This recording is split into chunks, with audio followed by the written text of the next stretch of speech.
নমস্কার, আপনাদের স্বাগত সাধন টিভির পর্দায়। আমাদের আজকে আলাপচারিতা হলো আপনাদের জন্য জানানোর জন্য, শুধুমাত্র আপনারা যেন ভালো থাকেন, সুস্থ থাকেন, এই নিয়ে কিন্তু একজন ডক্টর আমাদের সঙ্গে রয়েছেন স্টুডিওতে। পিসিওএস এই বিষয় নিয়ে আমরা কথা বলবো। এই বিষয়টা কি সেটা নিয়ে প্রথমে জানবো। আমাদের স্টুডিওতে রয়েছে আমাদের সঙ্গে डॉक्टर मंजरी पोद्दार। आपको स्वागत है हमारे स्टूडियो पर। Thank you so much. पहले जो हम जानना चाहते हैं वो है पीसीओएस या पीसीओटी, इसका मतलब क्या है? देखिए, बेसिकली तो ये एक शॉर्ट फॉर्म है पीसीओएस, मतलब पॉलीसिस्टिक ओवेरियन सिंड्रोम। इस चीज़ का इसको बहुत लोग पॉलीसिस्टिक ओवेरियन डिसीज़ के नाम से भी जानते हैं, टीनेजर्स में बहुत लोग इसको पीकॉस के नाम से भी जानते हैं। तो बेसिकली ये ऑल्दो एक मिसनोमर है। मिसनोमर का मतलब है कि बोलने में तो लगता है कि शायद ओवरी का सिस्टिक डिजीज़ ही है सिर्फ, but it is actually a multi system disorder, specially जो एंडोक्राइन सिस्टम और बाकी भी सिस्टम्स को बॉडी में इन्वॉल्व करता है। Although this is a non treatable disease, लेकिन डेफिनेटली इसके सिम्टम्स कंट्रोलेबल है और बहुत कॉमन है एक्चुअली। जितना हम जानते नहीं होंगे इतना ज़्यादा लोगों में ये फैला हुआ है। Many people are not aware कि ऐसा भी कोई कंडीशन होता है, दिस रिक्वायर्स ट्रीटमेंट। एक्चुअली इसका जो साइन कैसे मिलता है कि किसी लड़की को या किसी औरत को ये प्रॉब्लम है, ये कैसे पता चलता है? देखिए, एक्चुअली तो इसका साइन एंड सिम्टम जो होता है वो सबसे ज़्यादा क्लासिक साइंस जो पीसीओएस के पेशेंट्स में डेफिनेटली मिलने के चांसेस रहते हैं। सबसे कॉमन होता है मेंस्ट्रुअल एबनॉर्मलिटीज़ होती है ना। What type of abnormalities? Bleeding ज़्यादा भी हो सकती है, कम भी हो सकती है, ज़्यादा फ्रीक्वेंट, इनफ्रीक्वेंट, ऐसा भी हो सकता है। But usually what is scene is कि पीरियड्स स्कैंटी होते हैं, प्लस बहुत ज़्यादा डिलेड पीरियड्स आता है। सपोज जैसे कि नॉर्मली अगर a lady should get periods once in every month, तो साल में 12 पीरियड्स की जगह 6 से 8 पीरियड्स ही होना, उसमें भी स्कैंटी ब्लीडिंग होना, ये सबसे कॉमन सिम्टम होता है। इसके अलावा जो कॉमन सिम्टम्स देखे जाते हैं, that is first thing is overweight होना।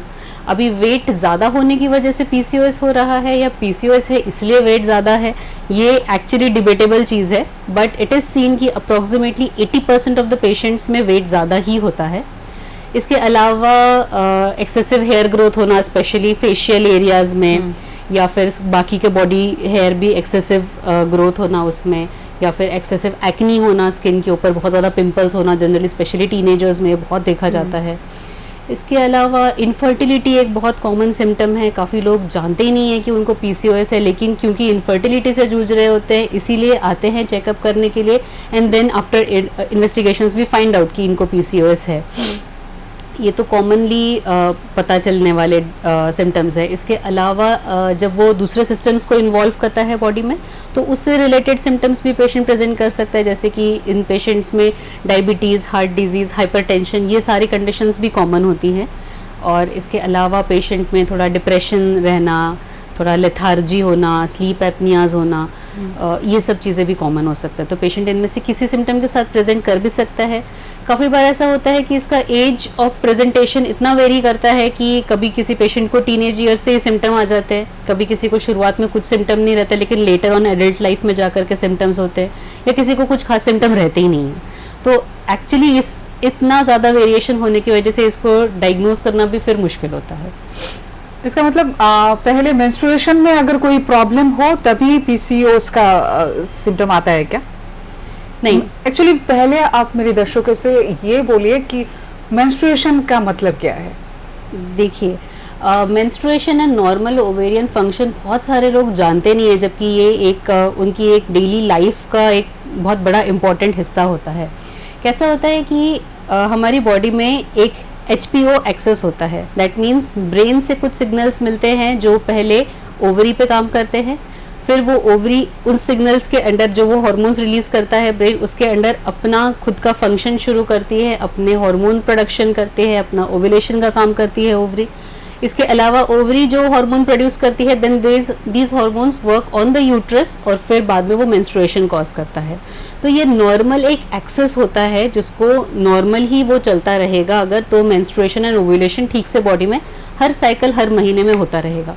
लेकिन ये जो हार्मोन के सिग्नल्स होते हैं इसमें कहीं पे भी कोई इम्बैलेंस होना या किसी एक हार्मोन का लेवल बहुत ज़्यादा किसी एक का बहुत कम होना, ये सारा जब डिसऑर्डर शुरू हो जाता है तब जाकर के प्रॉब्लम्स शुरू होती है। नॉर्मली ही जब ओवरी फंक्शन करती है तो ओवरी के बेसिकली दो सबसे इंपॉर्टेंट फंक्शंस होते हैं। First is ovulation and second is ovarian hormone production.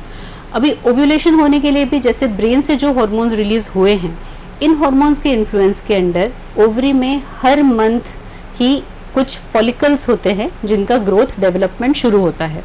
In follicles में से दोनों भी साइड की ओवरी में से किसी भी एक ही ओवरी में कोई एक ही ऐसा फॉलिकल होता है जिसका मैक्सिमम ग्रोथ होता है, मैच्योरिटी तक जो पहुंचता है, और फिर फाइनली उसमें से ओव्यूलेशन होता है।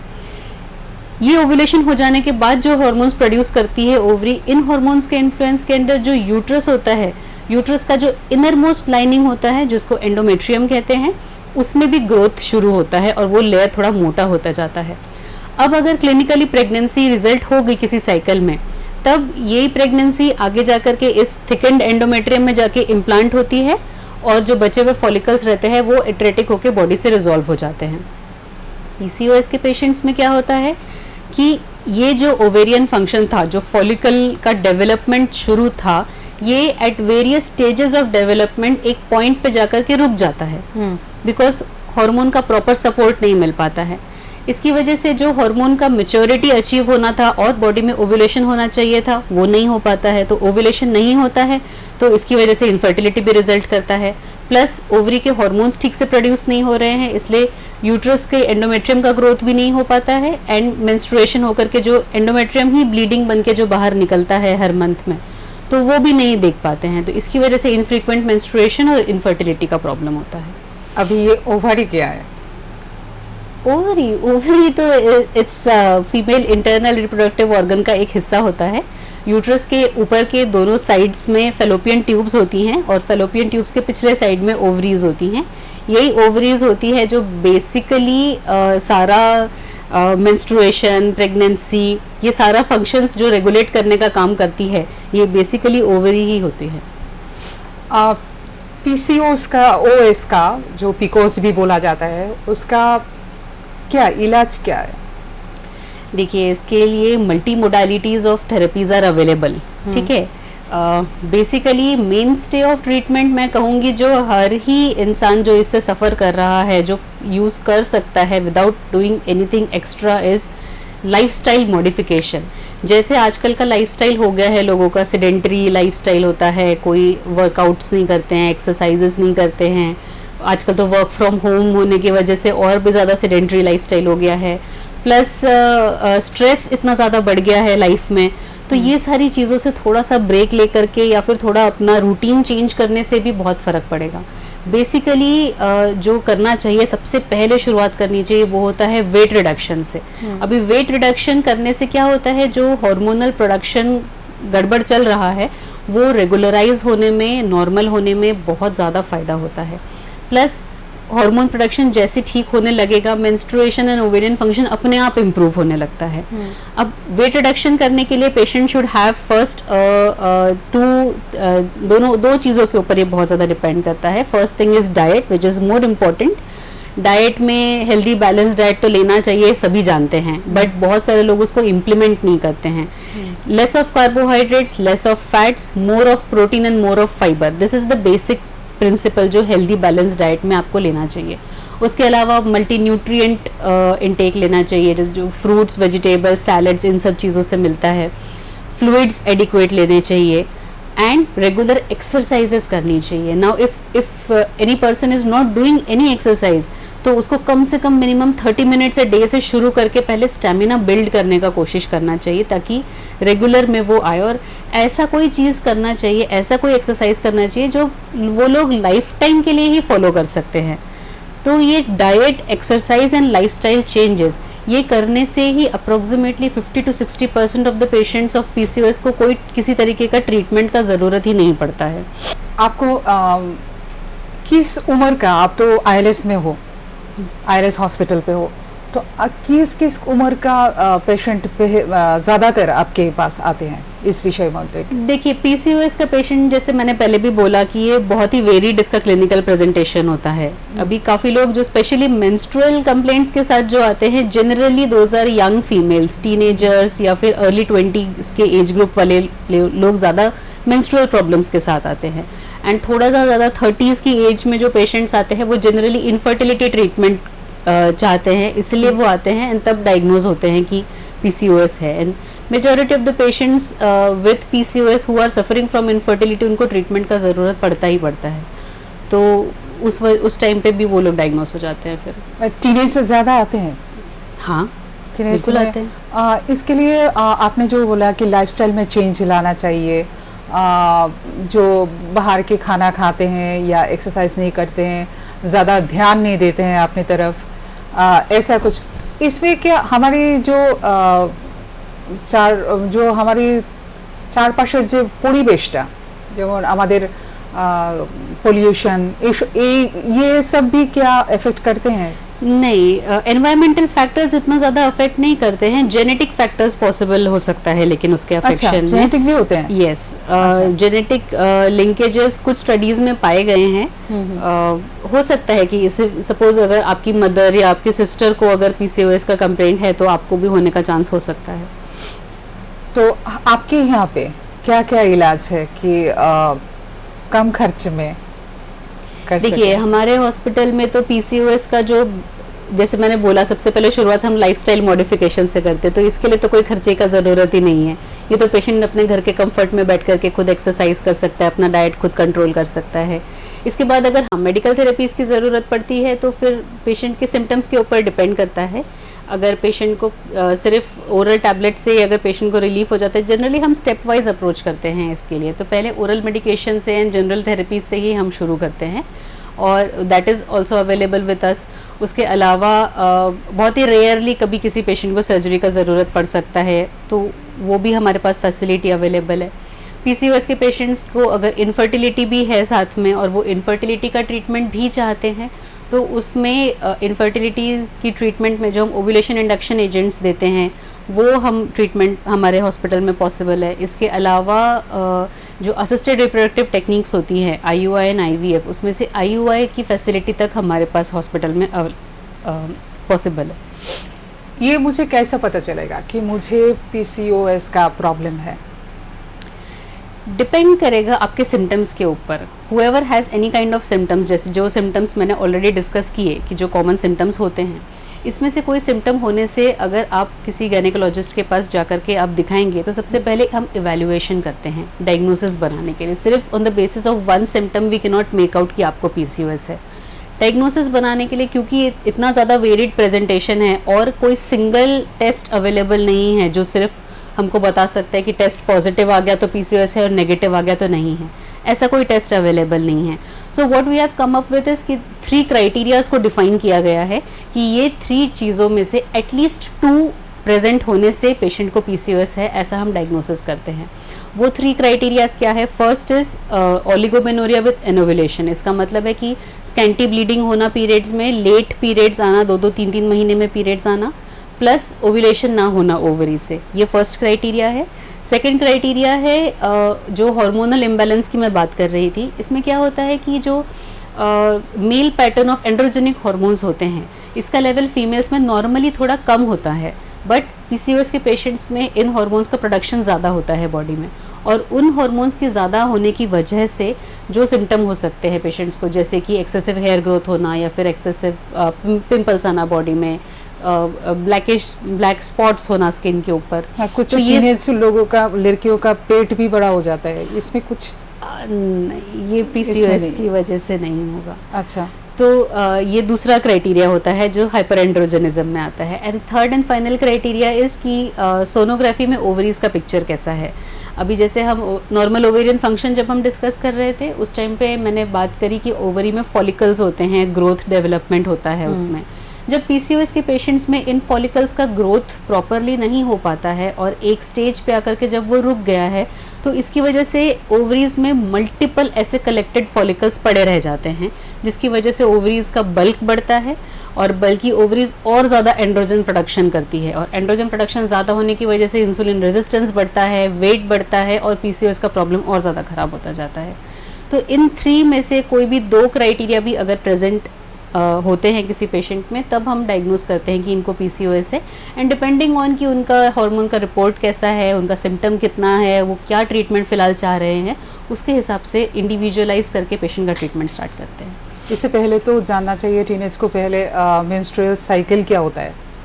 मेंस्ट्रुअल साइकिल्स का काफ़ी सारे स्कूल्स में अभी ये शुरू किया गया है कि एजुकेट करते हैं वो लड़कियों को एंड लड़कों को भी, बट यहाँ वो कितना होता है that I do not know. मैं आपसे पूछ रही हूँ हाँ, कि एक्चुअली menstrual होना cycle का- चाहिए, because many people are not understanding कि ये नॉर्मल फिजियोलॉजिकल चेंजेस हैं जो बॉडी में विथ एज आते हैं, ये नॉर्मल है, इससे कैसे डील करना चाहिए, because these girls are so young and nowadays trend has been seen कि जैसे पीरियड्स शुरू होने का पहले एज अप्रोक्सीमेटली समझ लीजिए 12-13 ईयर्स हुआ करता था। हाँ। अभी वो काफ़ी लोअर साइड में होने लग गया है, तो 9-10 ईयर्स की बच्चियों को भी अभी पीरियड्स शुरू हो जाते हैं, they are not knowing what is this. तो काफ़ी टाइम्स मदर एजुकेटेड नहीं होती है उतनी कि वो उन बच्चियों को ठीक से समझा पाए कि क्या चीज़ हो रही है आपकी बॉडी में। तो ये चीज़ स्कूल्स में अगर अपने फ्रेंड्स के साथ, पीयर्स के साथ बैठ करके कोई नॉलेजेबल पर्सन अगर उनको समझाए, तो आई एम श्योर कि वो इसको बेटर समझ पाएंगे। पहले जब पीरियड आता है लड़कियों को तो मिनिमम कितने दिन रहते हैं? इसका कोई सेट क्राइटेरिया नहीं है। देखिए, नॉर्मल पीरियड्स अगर 2 दिन से लेकर के 7 दिन तक भी चलता है तो भी नॉर्मल होता है। 2 दिन से कम होना या 7 दिन से ज़्यादा होना पीरियड एबनॉर्मल होता है। बट जैसे मैंने इसके पहले बोला, एक HPO एक्सेस होता है बॉडी में, इस एक्सेस के बेसिस पे जो हार्मोन प्रोडक्शन होता है उसके हिसाब से फिर मेंस्ट्रुएशन ओव्यूलेशन बॉडी में काम करते हैं। तो ये जो एक्सेस है, ये फॉर्म होना, इसका प्रॉपर एक वर्किंग पैटर्न में आना, इसके लिए टाइम लगता है। सपोज़ मैं एग्जांपल से बताऊं, अगर मैं कोई नई जॉब पे गई हूं तो मैं पहले दिन से तो एकदम एफिशिएंटली काम नहीं करने लग जाऊंगी। पहले दिन तो मैं पता करूंगी कि मेरी ज़रूरत का सामान कहाँ मिलता है, मुझे बैठना कहाँ है, मेरा काम क्या है। I will have to understand those things, और उसके बाद मैं अपना फंक्शनिंग कर सकती हूँ, एंड विथ टाइम ऑब्वियसली मेरा फंक्शन इम्प्रूव ही होगा। तो HPO एक्सेस का भी ऐसा ही है। जब फर्स्ट टाइम वो शुरू हो रहा है बॉडी में काम करने के लिए, तो कुछ प्रॉब्लम्स आ सकती है, डिफ़िकल्टीज हो सकती है, बट जैसे जैसे हर महीने में ये पीरियड आता रहेगा, ये एक्सेस और बेटर फॉर्म हो करके पीरियड्स नॉर्मलाइज होते रहेंगे। अप्रॉक्सीमेटली समझ लीजिए 6 मंथ्स टू 1 ईयर तक का टाइम जा सकता है for every individual to have to achieve a normal menstrual cycle which each person has a unique pattern to their own, and ये different stages of age of life में भी ये pattern change होता जाता है। तो ये आपके लिए क्या पैटर्न नॉर्मल है, ये पैटर्न अचीव होने में कुछ समय जा सकता है, दैट इज एब्सोल्युटली नॉर्मल। इसमें गैप कितना रहता है? इस महीने अगर हुआ है पीरियड तो दूसरे महीने होने में कितने दिन गैप रहता है? 3 वीक्स में पीरियड फिर से होना ये भी नॉर्मल है, एंड 5 वीक्स तक नहीं होना वो भी नॉर्मल है। कहने का मतलब है कि 3 वीक से लेकर के 5 वीक्स, यस 21 to 35 डेज तक का अगर पीरियड आपको फिर से आ जाता है तो that comes into a normal cycle. अगर 21 डेज से कम में ब्लीडिंग शुरू हो जाता है, या फिर 35 डेज पास हो गए हैं और फिर भी पीरियड स्टार्ट नहीं हुआ है, then it is something is abnormal. 35 days तक ठीक है, उसके बाद अगर ज़्यादा गैप हो जाता है तो ज़रूर डॉक्टर के पास जाना चाहिए। हाँ, आगे टेस्टिंग का ज़रूरत पड़ सकता है। हाँ, क्योंकि कुछ टीनेज लड़कियां ऐसे ये होते कभी हैं। कभी क्या होता है, हाँ। लेकिन जैसे मेंस्ट्रुअल साइकिल बहुत सारी अदर फैक्टर्स के ऊपर भी डिपेंड करता है, जैसे कि आपने फिजिकल एक्सर्शन कितना किया है, कोई रिसेंट कोई बड़ा इवेंट हुआ है आपकी लाइफ में, मेंटल स्ट्रेस कैसा है, ये सब चीज़ों के ऊपर भी मेंस्ट्रुएशन डिपेंड करता है। तो सिंगल साइकिल एबनॉर्मल होने से कंपैरिजन में अगर रिपीटेडली 2-3 साइकिल अगर आपके ऐसे ही जा रहे हैं, तब तो डेफिनेटली ट्रीटमेंट लेना चाहिए। बट अगर कोई भी एक ही साइकिल प्रॉब्लमेटिक हुआ है तो पहले ऑब्जर्वेशन ज़रूर करना चाहिए कि क्या ये पैटर्न रिकर हो रहा है नेक्स्ट मंथ में। कुछ लड़के ऐसे होते हैं कि पहले जब पीरियड होता है तो अगले मंथ को 28 डेज में हो जाता है, That is 28 नॉर्मल। फिर 4-5 महीने बंद, फिर 4-5 महीने के बाद फिर से पीरियड होता है। हाँ, तो ये हाँ, आप जैसा इसका- पैटर्न बता रहे हो, ये टिपिकली पीसीओएस में जैसा होता है उस टाइप का पैटर्न है। हाँ वही बोल रही हूँ। हाँ। तभी तो लोगों को पता चलेगा, मेंस्ट्रुअल साइकिल जब उनको पता चलेगा कि ये गलत है, ये ठीक नहीं है, एग्जैक्टली कोई भी प्रॉब्लम हमको डिटेक्ट करने के पहले हमको पहले ये पता होना चाहिए कि नॉर्मल क्या है। नॉर्मल क्या अगर है। नॉर्मल ही हम नहीं जानते हैं तो हाउ कैन वी डायग्नोज अब नॉर्मल। तो अगर आप किसी भी को भी अगर ये पता ही नहीं है कि नॉर्मल पीरियड क्या होता है और कैसा होना चाहिए, तब तक पता ही नहीं चल पाएगा कि अच्छा जो हमारे साथ हो रहा है वो एबनॉर्मल है and then we should take some treatment. मुझे एक आर्टिकल मिला था, उसमें बताया गया था कि अगर ऐसा कोई गैप हो 4-5 महीने या 2-3 महीने ऐसा गैप हो, फिर डॉक्टर के पास जाने के बाद ऑरल पिल जो दिया जाता है, प्रेगनेंसी जो पिल दिया जाता है, उसको ये पिल दिया जाता है पिल खाने के लिए। तो ये हमारे समाज में कुछ लोग ऐसे बोलते हैं कि लड़कियों को ऐसा पिल दिया जा रहा है, मतलब कुछ तो है। तो प्लीज़ आप इसकी समझ में अगर देखिए बोलेंगे बहुत तो। अच्छा पॉइंट आपने उठाया है। ओरल कॉन्ट्रासेप्टिव पिल्स जो होती हैं इसके बारे में इतना ज़्यादा मिसकंसेप्शंस है हमारे सोसाइटी में। इट इज़ मतलब बेचारा वो पिल इतना अच्छा काम करता है, but because of these misconceptions people are not taking advantage of this treatment. Not only this pill gives you protection against an unwanted pregnancy, but इसके other benefits भी हैं, और वो other benefits के लिए ही इन लड़कियों में ये pills दी जाती है। क्या benefits होते हैं? जैसे कि सबसे पहली चीज़ तो है कि जिनका पीरियड irregular आ रहा है, delayed पीरियड आ रहा है, उनमें ये पीरियड रेगुलराइज करने का काम करता है, ताकि हर महीने ठीक टाइम पे ठीक अमाउंट में ब्लीडिंग हो, ना बहुत ज़्यादा ना बहुत कम, एंड एक्सपेक्टेड टाइम इंटरवल पे ये पीरियड आए। अब पीरियड्स बार बार होना भी ज़रूरी है, क्यों? क्योंकि जब पीरियड नहीं होता है तब हार्मोन्स से जो एंडोमेट्रियम का डेवलपमेंट होता है यूट्रस के अंदर वाले लेयर का, तो वो अगर पीरियड्स में वो शेड ऑफ होकर के निकल नहीं गया और वो कलेक्ट होता रहा और ज़्यादा मोटा मोटा होता गया, तो उस एंडोमेट्रियम में और बीमारियां हो सकती है। एंडोमेट्रियल हाइपरप्लेजियाज या इवन कैंसर होने के भी चांसेस हो सकते हैं। तो ये एंडोमेट्रियम रेगुलर पीरियड्स पे बॉडी से बाहर निकलना ज़रूरी है। अगर पीरियड नहीं आएगा तो वो एंडोमेट्रियम को कोई रूट नहीं होगा फिर बाहर निकलने का। तो ये पिल्स जो होगी, जो कंबाइंड ओसीपीज या फिर प्रोजेस्टेरोन ओनली टैबलेट्स जो होती हैं, ये पिल्स से पीरियड्स रेगुलरली आते हैं, जिससे कि फर्स्ट थिंग कि पेशेंट का जो कंप्लेंट था कि पीरियड डिले हो रहे हैं, वो भी कंप्लेंट दूर हो जाता है। दूसरा चीज़ है कि एंडोमेट्रियम जो कलेक्ट होने की वजह से उसमें डिजीज़ बन सकती थी, उससे भी प्रोटेक्शन मिलता है कि एंडोमेट्रियम रेगुलरली निकल रहा है। इसके अलावा जो वो हार्मोन्स को रेगुलेट करता है, एंड्रोजेनिक हार्मोन्स की क्वांटिटी को कम करता है, उसकी वजह से जो एक्नी हो रहा है या फिर hair excessive facial hair growth वगैरह जो हो रहा है पेशेंट को, इससे भी उनको रिलीफ मिलता है। एंड साथ में वो एक कॉन्ट्रासेप्टिव बेनिफिट एडेड देता है। तो मल्टी मोडालिटी उसका बेनिफिट होता है। तो ओसीपीज़ ज़रूर यूज़ करने चाहिए। एंड ओसीपीज़ को बेसिकली पीसीओएस के पेशेंट्स में साइकिल रेगुलेट करने के लिए और एंडोमेट्रियम का शेडिंग ऑफ करने के लिए जनरली यूज़ किया जाता है। अच्छा, पीरियड अगर क्लियर ना हो तो सिस्ट, छोटे छोटे जो सिस्ट होते हैं, छोटे शायद 5 सेंटीमीटर या ऐसा कुछ होगा, उसका मुझे याद नहीं है। तो उसमें अगर क्या सिस्ट का कोई प्रॉब्लम होता है? जैसे यूट्रस में सिस्ट होता है, ओवरी में सिस्ट होता है। देखिए, यूट्रस में सिस्ट तो जनरली नहीं होते हैं, ओवरी में ही जनरली सिस्ट बनती है। जैसे मैंने बोला ऑलरेडी कि फॉलिकुलर डेवलपमेंट जब होता है, जब ओवेरियन फंक्शन शुरू है, फॉलिकुलर डेवलपमेंट हो रहा है बॉडी में, तो ये फॉलिकल्स मतलब क्या होते हैं? छोटे छोटे से सर्कुलर शेप के बहुत छोटा छोटा टाइनी स्ट्रक्चर होता है जिसमें पानी रहता है। लेकिन जब इसमें ग्रोथ हो रहा है तब ये ऑब्वियसली साइज में बढ़ेगा। जब फॉलिकल मेच्योरिटी तक रीच होता है तब वो अप्रोक्सीमेटली 2-2.3 सेंटीमीटर का साइज भी अचीव कर लेता है। एंड फिर इसमें से रप्चर होकर के ओव्यूलेशन होता है। अब ये follicle various stages of development में अलग अलग साइज का सिस्ट जैसा ही दिखता है सोनोग्राफी के पिक्चर में।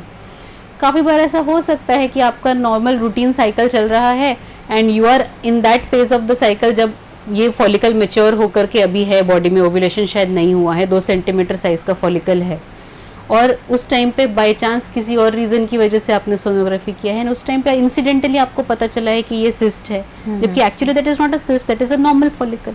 अच्छा, तो ये नॉर्मली ही ओवरी में जो फॉलिकुलर डेवलपमेंट हो रहा होता है, काफ़ी बार ये सिस्ट करके सोनोग्राफी में हमको नज़र आता है।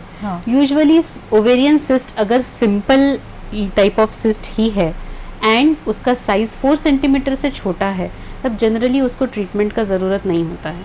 अच्छा, लेकिन बड़े साइज ऑफ सिस्ट 5, 6, 7 सेंटीमीटर या उससे बड़े साइज के जो सिस्ट होते हैं, फिर वो चाहे सिंपल भी हो, फिर उसको निकालना पड़ता है।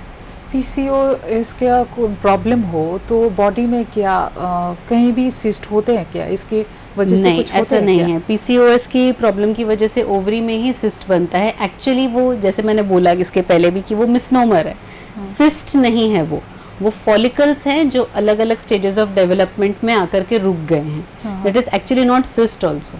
ये कि मेडिकेशन से ठीक हो जाता है? टाइम लगता है। पीसीओएस का ट्रीटमेंट, जैसे मैंने बोला कि पहले lifestyle modification, that is the main stay of treatment, कि ये तो करते ही रहना है। Healthy diet, exercise, weight loss, ये करते ही रहना है। This is a continuous process. इसके बाद अगर पेशेंट का सिम्टम जैसा है उसके ऊपर डिपेंड करके पेशेंट को टैबलेट्स दिए जा सकते हैं। ऐसे भी सुना जाता है कि पीरियड आपका क्लियर नहीं हो रहा है, इसलिए आपकी ब्रेस्ट में सिस्ट हो रहा है। देखिए, fibrocystic disease of breast is actually a separate issue, लेकिन पीरियड्स की वजह से ब्रेस्ट में सिस्ट बन रहा है ऐसा नहीं होता है। हाँ, क्योंकि कुछ लोगों के अंदाजा ऐसे है कि काफी बोलते हैं लोगों कि को पीरियड्स के टाइम पे ब्रेस्ट में डिस्कम्फर्ट जरूर हो सकता है, लेकिन पीरियड्स नहीं हो रहे हैं इसलिए ब्रेस्ट में सिस्ट बन रहा है ऐसा नहीं हो। एक्चुअली वही क्लियर करना है हमारे दर्शकों के। जी। कुछ लोग ऐसे पूछते हैं, मैं नहीं पूछ रही हूँ, वो लोग पूछ रहे हैं एक्चुअली जो क्या ऐसा होता है क्या, कि डॉक्टर के मुंह से सुनेंगे तो वो लोग मानेंगे ना, इसीलिए हम आपसे पूछ रहे हैं कि ऐसा कुछ होता है कि नहीं। अच्छा, पीसीओएस का क्या कुछ सर्जरी वगैरह कुछ होता है जिनको प्रॉब्लम है?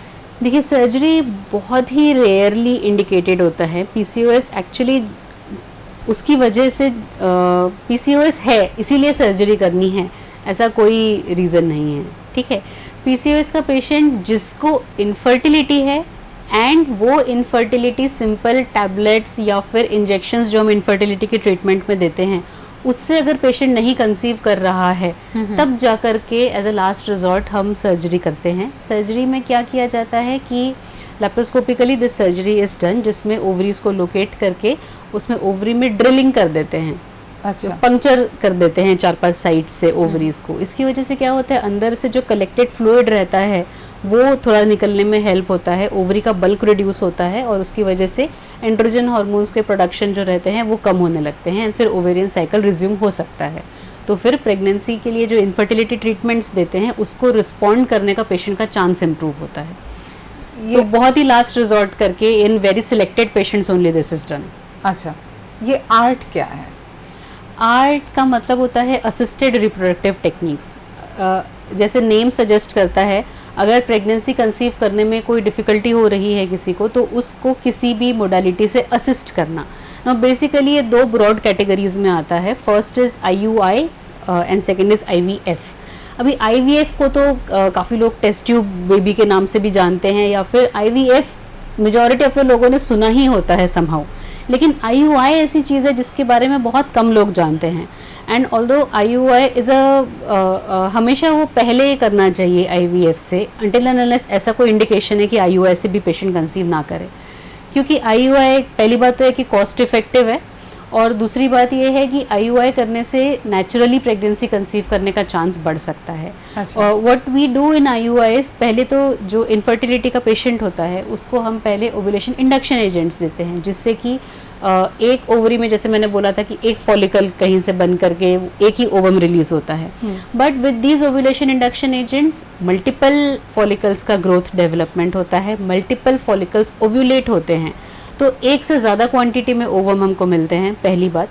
दूसरा चीज़ है, IUI में किया जाता है कि जो मेल पार्टनर का सीमेन सैंपल होता है उसको लैब में वॉश करके प्रोसेस किया जाता है, जिससे गुड क्वालिटी ऑफ स्पर्म्स को कॉन्सेंट्रेटेड फॉर्म में हम कलेक्ट कर सकते हैं। एंड देन दिस स्पर्म का जो कॉन्सेंट्रेट होता है ये, इसको डायरेक्टली कैथेटर की मदद से यूट्रस के अंदर प्लेस किया जाता है ताकि सर्वाइकल फैक्टर्स ऑफ इनफर्टिलिटी भी इससे चले जाएं, plus we have achieved a concentrated sample of good quality sperms and we have now got multiple ovum also, और वो दोनों बिल्कुल एकदम पास पास में हैं अभी, तो इससे नेचुरली प्रेगनेंसी कंसीव करने का चांस इम्प्रूव हो जाता है। ये क्या ILS में है? हाँ, हमारे पास IUI का फैसिलिटी अवेलेबल है। We can do it. और क्या बोलना चाहते हैं हमारे दर्शक को, आप प्लीज बोलिए। मुझे जितना जानना था मैंने पूछ लिया आपसे। मैं ये बोलना चाहूँगी कि PCOS सबसे पहले तो डायग्नोस करना ज़रूरी होता है, इसीलिए कोई भी टाइप का अगर प्रॉब्लम है, स्पेशली मेंस्ट्रुअल रिलेटेड प्रॉब्लम है जो रिकर कर रहा है हर साइकिल में, तो उसके साथ वेट करने का ज़रूरत नहीं है। आपको किसी से ज़रूर कंसल्ट करना चाहिए ताकि आपका इवैल्यूएशन हो सके। PCOS ऑल्दो एक क्योरेबल डिजीज़ नहीं है, लेकिन अर्ली डायग्नोसिस और ट्रीटमेंट से सिम्टम्स कंट्रोल किए जा सकते हैं। अगर कॉम्प्लिकेशंस भी हो रही है तो उन कॉम्प्लिकेशंस को प्रिवेंट भी किया जा सकता है। कॉम्प्लिकेशंस जैसे कि इनफर्टिलिटी या फिर प्रेगनेंसी में भी कॉम्प्लिकेशंस हो सकते हैं। अगर PCOS के पेशेंट प्रेग्नेंट हो जाते हैं तो उनमें भी अबॉर्शन होने के चांसेस ज़्यादा होते हैं, डायबिटीज़ होना, हाइपरटेंशन होना, इसके चांस ज़्यादा होते हैं। इसके अलावा CA एंडोमेट्रियम का कैंसर होने का पॉसिबिलिटी होता है।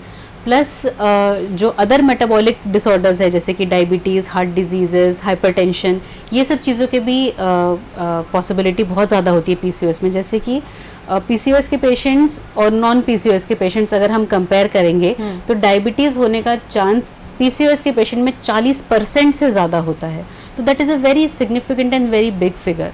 तो अगर आप सिर्फ एक मेंस्ट्रुअल एबनॉर्मलिटी को इग्नोर कर करके अगर आप घर पे बैठे रहेंगे and if you will not take consultation, तो यू माइट नेवर नो कि आपको इसके साथ एसोसिएटेड और क्या बीमारियां हैं। एंड कॉम्प्लिकेशंस कभी भी ऑल्दो ट्रीटेबल या मैनेजेबल है, लेकिन कॉम्प्लिकेट होने तक वेट नहीं करना चाहिए। कभी कभी पीरियड में बहुत पेट में दर्द होता है, कमर में दर्द होता है, कि ये नॉर्मल है? ये देखिए, इस पीरियड्स में पेन होने को डिस्मेनोरिया कहते हैं। डिस्मेनोरिया अलग अलग तरीके का हो सकता है। अभी शुरुआत से, जैसे जब से पीरियड्स शुरू हुए हैं तब से ही हमेशा अगर पेन होता है तो इसका मतलब ये प्राइमरी डिस्मेनोरिया है। जनरली ये वाला जो डिस्मेनोरिया रहता है, पहली बात तो ये है कि मेडिकेशंस को रिस्पॉन्ड कर जाता है, पेन किलर्स को। अदरवाइज पेन किलर्स नहीं भी लेना चाहते हैं तो जो दूसरे मेथड्स होते हैं जैसे कि हॉट वाटर बैग यूज़ करना या फिर डार्क चॉकलेट उस टाइम पे लेना, हॉट कॉफ़ी लेना या बैक मसाज करना, इन सब चीज़ों को भी काफ़ी बार ये पेन रिस्पॉन्ड कर जाता है। तो अगर मेडिकेशंस के साथ रिस्पॉन्ड कर जाता है तो ठीक है। And usually it is scene कि एक चाइल्ड बर्थ हो जाने के बाद ये पेन अपने आप सबसाइड हो जाता है, तो इसको कुछ करने का ज़रूरत नहीं होता है। लेकिन जो सेकेंडरी डिस्मेनोरिया होता है, इसका मतलब है कि जब से पीरियड शुरू हुए तब तो पेन नहीं होता था लेकिन अब होता है। तो ये जो सेकेंडरी डिस्मेनोरिया है ऑलमोस्ट ऑलवेज किसी और बीमारी, किसी और यूट्राइन या ओवेरियन पैथोलॉजी की वजह से होता है। तो उसको आगे इवैल्यूएशन ज़रूर करने की ज़रूरत होगी। मतलब बच्चे होने के बाद अगर दर्द हो तब? हाँ, मतलब लेटर ऑन इन लाइफ जाकर के अगर किसी को डिस्मेनोरिया हो रहा है तो वो ज़रूर किसी और प्रॉब्लम जैसे कि यूट्राइन फाइब्रॉइड या एडिनोमायोसिस या पॉलिप या कोई सिस्ट, इन सब चीज़ों की वजह से हो सकता है। तो सिर्फ पेन किलर ले लेने से उस टाइम का तो ट्रीटमेंट आपका हो जाएगा, लेकिन अगर आप अंडरलाइंग कॉज को नहीं ट्रीट करेंगे तो ये तो हर महीने ही रिकर होगा।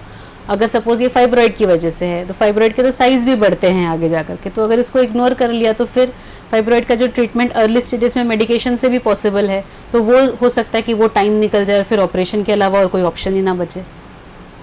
अच्छा, आप मान लीजिए कि 30 या 40 की उम्र की जो महिलाएं होते हैं, वो कुछ लोगों की ऐसा पता चलता है कि वो महीने के पहले ही उनका पीरियड हो चुका है, फिर जब लास्ट मंथ में आता है, मंथ की लास्ट डेट में आता है, तब भी हो जाते हैं, 2 बार हो जाता है मंथ में। ये कुछ प्रॉब्लम, ये हम ऑलरेडी डिस्कस कर चुके हैं। जब नॉर्मल मेंस्ट्रुअल साइकिल जो होता है वो 21 डेज में अगर फिर से आता है तो दैट इज नॉर्मल।